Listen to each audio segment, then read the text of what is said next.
আসলে অঞ্জনা আপু এমন একজন মানুষ ছিলেন, তার কোনো এনিমি ছিল না ইন্ডাস্ট্রিতে। সবাই তার বন্ধু, জুনিয়ররাও তোর বন্ধু, সিনিয়ররাও তোর বন্ধু, এমন ছিল আর কি। আমাকে সেই টাকা দিয়ে ডোনেট করেছিল যে জয়, এটা আমার তো বড় বোন হিসাবে, এটা আমার তরফ থেকে তুই সবার জন্য কাজ কর। আর সেই মানুষটার বিপরীতেই আমি আবার গিয়ে 3 বছর পরে ইলেকশন করেছি। এটা আমার কাছে খারাপ লেগেছিল। কখনো যদি তার সাথে যদি কোনো আমার একটা মাসে প্রতি মাসেই 10 থেকে 15 দিন শুধু তার সাথে শুধু ঝগড়াই বাঁধত। হ্যাঁ, মানে দুজনের আন্ডারস্ট্যান্ডিং এত ভালো ছিল, যদি তার কারোর উপরে যদি রাগ হতো, জেদ হতো, সে আমাকে ফোন দিয়ে আমার সঙ্গে জেদটা ঝাড়তো। বিষয়টা এরকম। আবার আমাদের দুজনের ভিতরে ভালোবাসাটা এত স্ট্রং ছিল, তারপরেও এই শিল্পী সমিতি কেন্দ্রিক করতে গিয়ে লাস্ট ইলেকশনে দুজনেই, আমিও জানি না সে সাংগঠনিক পদে দাঁড়াচ্ছে, সেও জানে না। অথচ আমরা আগের দিন রাতেও কত প্ল্যানিং, শিল্পী সমিতি নিয়ে কত প্ল্যানিং, ইলেকশন নিয়ে কত প্ল্যানিং, কিন্তু যখন নমিনেশন ফর্ম জমা দিতে আসলাম দেখলাম একজন আরেকজনের এগেনস্টে দাঁড়ায় গেছে।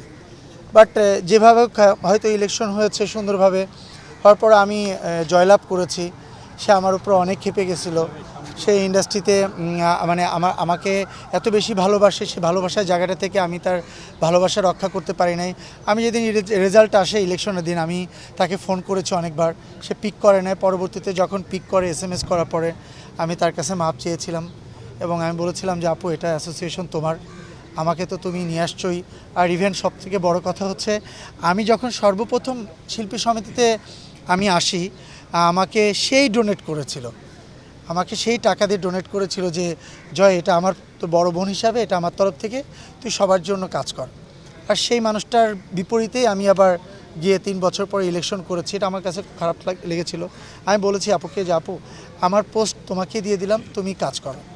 একসময় সে আমাকে মাপও করে দেয় এবং পরবর্তীতে আবার আমাদের রিলেশনটা আবার আগের মতো হয়ে যায়। আমাদের ফ্যামিলি মেম্বারের মতো একটা রিলেশন। সারাদিন ফোন দিবে, আমার বাচ্চার খবর নেবে, আমার ফ্যামিলির খবর নেবে। আসলে আর কিছু বলার নেই এখানে। একটা মানুষ অসুস্থ হবে, আমরা জানবো, তাকে দেখতে যাব, তার পাশে যাব, সবাই আসবে, এই সময়টাও না তার হাতে হয়তো বা ছিল না। না, অ্যাকচুয়ালি চিকিৎসার অবহেলা হয়েছে। এখন প্রতিটা মানুষের লাইফে কিন্তু ইন্ডাস্ট্রিটা আমাদের একটা পরিবারের মানুষজন, এরা সব মেম্বার আমাদের, কিন্তু তার বাইরেও কিন্তু একটা ফ্যামিলি থাকে, যার ব্যক্তিগত একটা ফ্যামিলি। সে ব্যক্তিগত ফ্যামিলিতে তার ফ্যামিলি মেম্বাররা ছিল, তারও আরও গার্জিয়ানরা ছিল। তারা হয়তো বা হসপিটালে নিয়েছে কিনা সময় মতো, এইটা আমরা জানি না। যখন থেকে হসপিটালাইজ হয়েছে, আমি, মিশা ভাই, সনি ভাই থেকে শুরু করে আমাদের অন্যান্য আরও যারা মানে আমাদের অর্গানাইজ যারা আছে, যারা আমাদের মেম্বার যারা আছে, তারা সবাই খবর নিয়েছে, কম বেশি সবাই যোগাযোগ করেছে। আমাদের লিজেন্ড দেখতে দেখতে আমাদের চোখের সামনে আমরা কিছু শিখতে পারলাম না, কিছু জানতে পারলাম না। আমরা আসলেই অনেক বেশি অভাগা আর কি, সত্যি কথা বলতে। ওনার স্বপ্ন ছিল শিল্পী সমিতির মেম্বারদেরকে নিয়ে কাজ করবে, এদের আবাসস্থলের জন্য নিয়ে কাজ করবে। ওনার স্বপ্ন ছিল ইন্ডাস্ট্রিতে উনি ছবি প্রডিউস করবে, ইন্ডাস্ট্রিতে ছবি ডিরেকশন দিবে।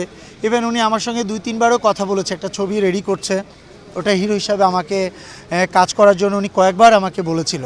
তাই আমি বলেছিলাম আপু, সমস্যা নেই, তুমি সব কিছু রেডি করো, ফাইনাল করো, ইনশাল্লাহ আমি আছি তোমার সঙ্গে।